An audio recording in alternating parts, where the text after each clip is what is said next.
Narito ang ulo ng mga balita sa mga oras na ito. First Lady Liza Araneta Marcos na mahagi ng bigas sa mga mas nangangailangang pamilya sa Tondo sa ilalim ng programang Mula sa Puso para sa Pamilya. Mga senador na nawagan ng mas matibay na proteksyon para sa kabataan matapos ang nangyaring pamamaril sa isang eskwelahan sa Tacloban, Leyte. Department of Education sa Western Visayas patuloy ang pagpapaigting ng seguridad sa mga paaralan kontra bullying.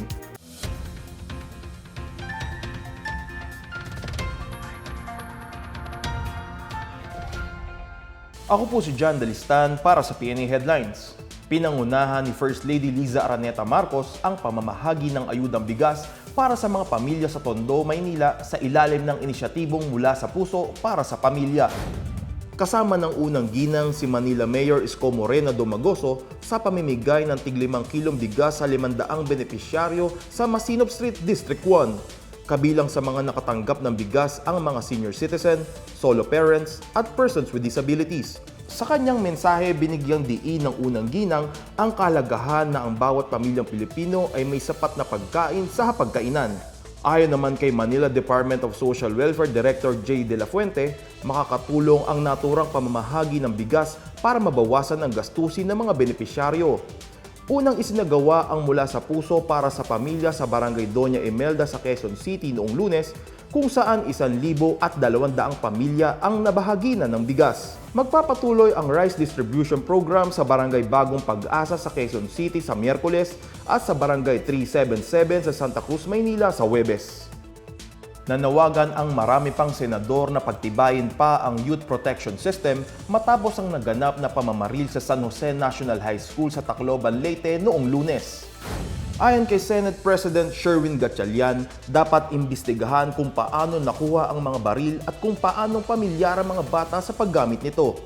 Binigyan diin niya na may responsibilidad ang mga magulang upang maiwasan ang pagsabak ng kabataan sa karahasan. Sa pahayag ni Senator Loren Legarda, sinabi niya na kailangan palawakin pa ang mga programa para sa youth development, mental health at responsableng access sa firearm. Ayon naman kay Senator Camille Villar, dapat pang higpitan ng school security at counseling services para sa mga at-risk youth. Nakiusap naman si Senator Risa Hontiveros na dapat gawing masusi ang investigasyon at idiniin na dapat manatiling ligtas ang paaralan para sa mga estudyante. Pinagtibay ng Department of Education sa Western Visayas ang seguridad upang maiwasan ang bullying sa loob o sa labas ng paaralan. Iniutos ng DepEd Western Visayas sa lahat ng superintendent ng paaralan na siguraduhin na nakikita at naroroon ng mga pulis o tagapagbantay at maaari din silang makipag-ugnayan sa mga barangay tanod para maging ligtas ang mga mag-aaral. Bilang dagdag sa mas mahigpit na seguridad, pinayuhan din ng mga paaralan na palakasin ang mga kampanya kontra sa pambubuli. Sabi ni DepEd Information Officer Hernani Escolar Jr.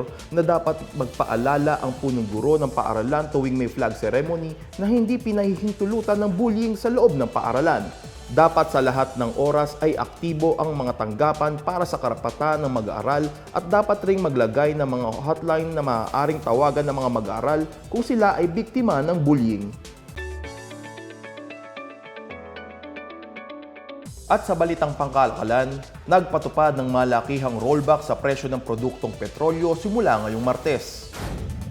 Sinabi ng Department of Energy or DOE na bababa ang presyo ng gasolina ng 3 pesos and 90 centavos hanggang 5 pesos and 90 centavos kada litro. Magro-rollback din ang presyo ng diesel ng 9 pesos and 4 centavos hanggang 11 pesos and 4 centavos kada litro. Sa kerosene, 9 pesos and 82 centavos hanggang 11 pesos and 82 centavos ang rollback kada litro. Ayon kay Energy Secretary Sharon Garin, nakabatay ang rollback na ito sa galaw ng pandaigdigang merkado noong nakaraang linggo sa kabila ng patuloy na kaganapan sa Middle East.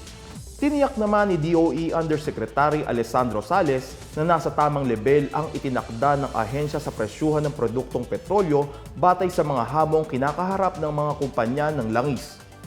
Samantala, tinatayang sapat para sa 43 araw na konsumo ang natitirang fuel inventory ng bansa. Sa ibang balita, nagkasundo ang Manila Electric Company o Meralco, ang power generation arm nito na Meralco Power Gen Corporation o MGen at Venergo Energy Joint Stock Company ng Vietnam na magtulungan sa isang proyekto para makabuo ng 5 gigawatts na kapasidad ng renewable energy para sa Pilipinas. Sa pinirmahan nilang Memorandum of Understanding noong Lunes, pag-aaralan nila ang potensyal na kooperasyon sa power generation development, energy security, system advocacy at paggamit ng bagong teknolohiya sa paglikha ng enerhiya. Kasama rin sa pag-aaralan ang pagdevelop ng infrastruktura sa pag-charge ng mga electric vehicle para sa mga residential, commercial at fleet users. Ayon sa Meralco, layunin nilang magtayo ng mga proyektong nakabase sa renewable energy bilang tugon sa lumalaking demand para sa kuryente sa bansa at para matiyak ang pangmatagalang seguridad sa enerhiya. At yan ang pinakabago at pinakamainit na balita sa mga oras na ito, hatid sa inyo na PNA Headlines. Para sa iba pang mga balita at impormasyon, bisitahin lamang ang aming website, pna.gov.ph o ang aming Facebook at X account na Philippine News Agency. Mapapanood din ang PNA Headlines sa pamamagitan ng link sa website ng News and Information Bureau sa ilalim ng PNA News at sa YouTube account ng Philippine News Agency. Ako po si John Dalistan at ito ang PNA Headlines, naghahatid ng mga balitang nagbubuklod sa bagong Pilipinas.